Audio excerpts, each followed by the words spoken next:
Как раз такая проблема очень часто есть, стучит распредвал в постели, то есть вы начинаете там регулировать клапана, там менять стаканчики, искать, откуда этот противный звук, как будто там едете, а кто-то молоточком там сидит, какой-то гном стучит именно по вашему двигателю, и такой неприятный цокот, и с набором оборотов он чаще и чаще, то есть.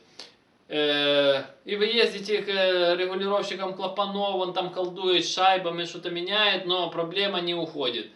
Это значит, что у вас разбита постель распредвала.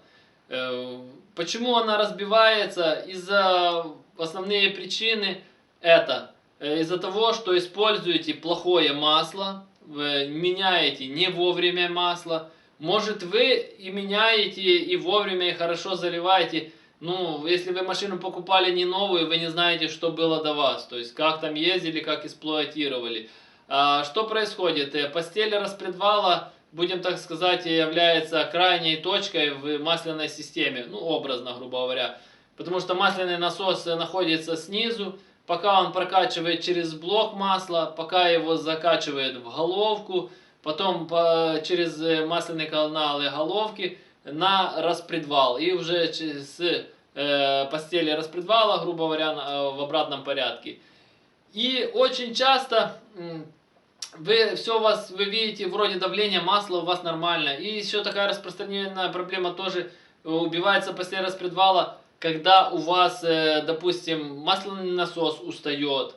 Или, допустим, у вас двигатель уже там, вкладыши были подуставшие, вы ездили, и вы себе сделали капиталку, там шлифанули коленвал, вы шлифанули поставили новые вкладыши, все, сделали капиталочку, а про голову, что вы не подумали, что не только вкладыши изнашиваются, но и постель в распредвале, которая, грубо говоря, там нет никаких вкладышей, там просто тупо алюминий, об который трется стальной распредвал, и, соответственно, при этом он крайняя точка, и, соответственно, давление до него доходит в последнюю очередь.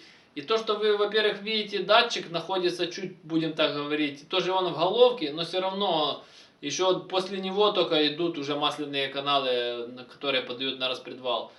Так вот, так как у восьмерок, там девяток нету датчика давления, только лампочка, которая сообщает, что там у вас давление, но она загорается тогда, когда уже давление критичное, то есть вы не знаете, вы можете ездить на низком давлении, от этого у вас там и вкладыши устают, и, соответственно, постель тоже устает со временем, и появляется вот этот стук, и мне вот это задают вопрос, как, что сделать, как восстановить. Начнем с конца. Никак. Почему никак? Потому что я всегда всем рекомендую лучше в таком случае искать другую головку блока. Постель распредвала можно восстановить. Но, во-первых, это еще надо поискать мастеров с правильными станками. Потому что по-нормальному это делается так. Фрезеруется плоскость верхних крышек. Соответственно, для того, чтобы крышки подсели ниже. И потом на специальном станке прогоняется фреза. И она прорезает, соответственно, новые постели под распредвал. То есть, но, опять же, надо очень точно это сделать. Если там фреза немножко не угадает, или зазор будет больше, распредвал будет болтаться, и со временем это все опять начнет стучать, разбивать. Или его подкусит, и, соответственно, он начнет делать задиры, и опять же та же самая ситуация, разобьются постели.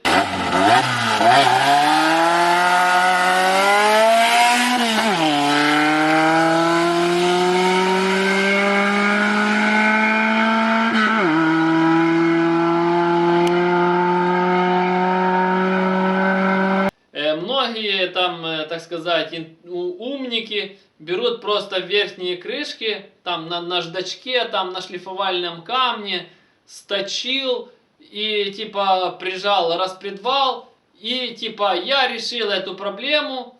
Да, эта проблема решится, но очень ненадолго, потому что вы не забывайте, что убивается не только верхние постели, но и те постели, которые находятся в головке. И очень просто это все проверить.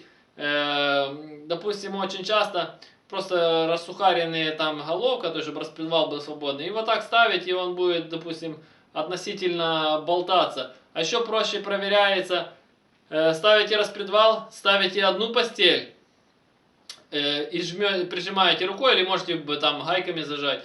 И за вторую сторону вот так его. Если он болтается, соответственно, там уже постель разбита. И потом в обратном порядке. Эту сняли, эту поставили. И вот так проверяете. То есть от того, что вы там прижмете, да, он закусится немного. То есть ему станет туже. Но он потом опять, так как на нижней части, он будет как на качелях. И он разобьет потом в итоге опять в верхней части. Многие тоже думают, пошел в магазин, купил новые верхние постели. И думает, решил эту проблему. То же самое. Толку от того, что верхние новые, типа, а старые убиты, это все разобьется. Поэтому я рекомендую, если у вас разбита постель, просто ищите другую хорошую живую головку блока с живой постелью. Ну а для того, чтобы таких проблем не возникало, просто не допускайте до того, чтобы постель убивалась. Потому что, я же говорю, причины это все те же. Масло, давление, и катаетесь на убитых двигателях до последнего, потом капиталите низ, а потом вспоминаете, что голова застучала. То есть, ну и так же само сам распредвал, то есть нужно смотреть на его состояние. Если была убитая постель, соответственно, она даст износ и на шейке распредвала. Поэтому, если вы нашли другую голову, посмотрите, во-первых, на состояние распредвала, не только постелей. Должны быть живые и постели, и должен быть живой распредвал. Вот так же само простым способом это проверяется, чтобы оно не болталось. И тогда будет все четко работать.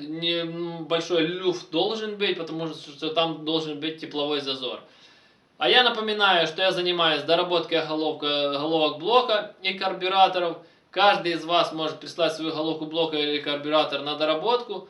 Давайте по порядку покажу. Вот у нас головка 21083, уже расточенная. Коллектор, сейчас я все по отдельно расскажу. И карбюратор Solixport 2528, как раз под газ с фресками.